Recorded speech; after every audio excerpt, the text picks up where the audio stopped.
Hi, welcome to our channel. Telugu cinema ఇండస్ట్రీలో మొత్తం మీద ఒక నలుగురు పిసినారులు ఉన్నారంటూ వాళ్ళ పేర్లు ఎప్పుడు తరచూ పిసినారులు అంటూ తరచూ వాళ్ళ ప్రస్తావన తీసుకొస్తూ ఉంటారు. ఈ విషయాన్నే ప్రముఖ ఛానల్లో మురళీమోహన్ గారిని మీ పేరు కూడా పిసినారులు అంటూ వినిపిస్తుంది, ఏమిటి, ఎందుకో, నిజమేనా అంటూ ప్రశ్నించినప్పుడు తను ఒక ఆసక్తికరమైనటువంటి సమాధానం చెప్పడం జరిగింది.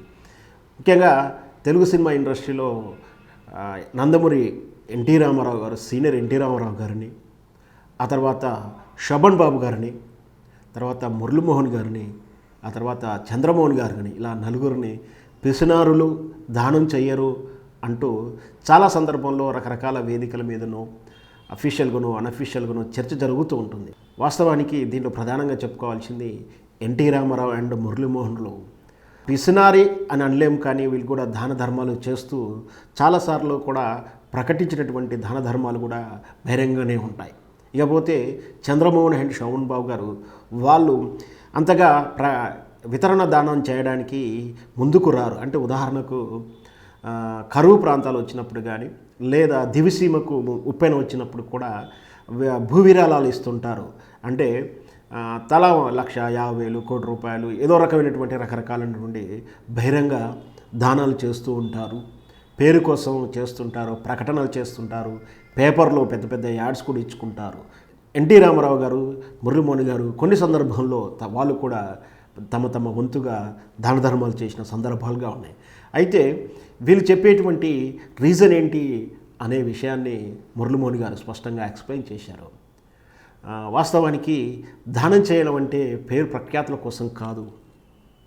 మేము నమ్ముకున్నటువంటి, మమ్మల్ని నమ్ముకున్నటువంటి మా కుటుంబాన్ని, మా కుటుంబం నమ్ముకొని పనిచేస్తున్నటువంటి సిబ్బందిని, ముఖ్యంగా శోభన్ బాబు గారు కూడా చెప్తూ ఉంటారు, తాను ఏదైతే నమ్ముకున్నాడో తనను నమ్ముకున్నటువంటి సిబ్బంది ఎంప్లాయీస్ ఒక దగ్గర 15 మంది కుటుంబాలని తాను సఫిషియెంట్గా వాళ్ళకు నేను న్యాయం చేకూరితే చాలు, నేను నా వాళ్లకు, నా కుటుంబీకులకు, నన్ను నమ్ముకున్న వాళ్ళకి, నాతో అనుబంధం ఉన్న వాళ్ళకి నేను సహాయం చేస్తే చాలు, ఎవరికో ఏదో చేయాలనుకుంటే నా ఇన్కము, నా ఖర్చు నేను ఉండాలి కదా, పేరు కోసం నేను చెయ్యను, నేను తృప్తి కోసం చేస్తాను.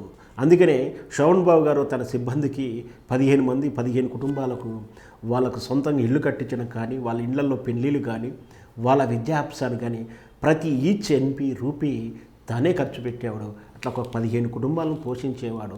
అంటే అది పిసినారైతే ఆ విధంగా చేయరు కదా, ఎందుకంటే తన సిబ్బందికి జీతాలు ఇస్తున్నాడు, చేయాల్సిన అవసరం లేదు, అయినా చేశాడంటే వితరణకు అర్థం ఉండాలి అనేది వాళ్ళ అభిప్రాయం.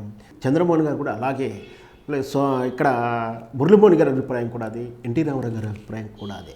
కాకపోతే వీళ్ళు శోభన్ బాబు, చంద్రమోహన్ కన్నా ముందు కొన్ని సందర్భంలో సహేతుకు అనిపించినప్పుడు వీళ్ళు దానాలు చేయడం, అంటే బహిరంగ దానాలు, అంటే పేపర్ యాడ్స్ ఇచ్చుకోవడం కానీ, లేదా కొన్ని సందర్భాల్లో ఇవ్వడం కానీ చేసినా కూడా మేము కష్టపడి సంపాదించుకున్నప్పుడు ఆ రూపాయి కూడా పెట్టినప్పుడు దానికి సార్థకత చేయాలి. ఊరికేనే దానాలు చేసి చివరికి మనం కూడా లేని స్థితికి రాకూడదు. మనం నిలబడితేనే, మనం ఆర్థికంగా ఉంటేనే ఇంకా నలుగురికి ఉపాధి కలుగుతుంది. అలాంటప్పుడు ఇండస్ట్రీలో దానాలు చేసి, కనిపించినటువంటి అర్ధరహితమైన దానాలు చేసి చివరికి పూటకెళ్ళినటువంటి హీనాతిహీనమైనటువంటి అనామికంగా చనిపోయిన వాళ్ళ చరిత్ర మనకు తెలుసు. కాబట్టి వాళ్ళ నుంచి గుణపాఠంగానే మనం ఈ ప్రయత్నం అంటూ ఈ మురళీమోహన్ గారు రకరకాలైనటువంటి సందర్భంలో చెప్పిన సారాంశం నేను ఇప్పుడు మీకు వివరించింది.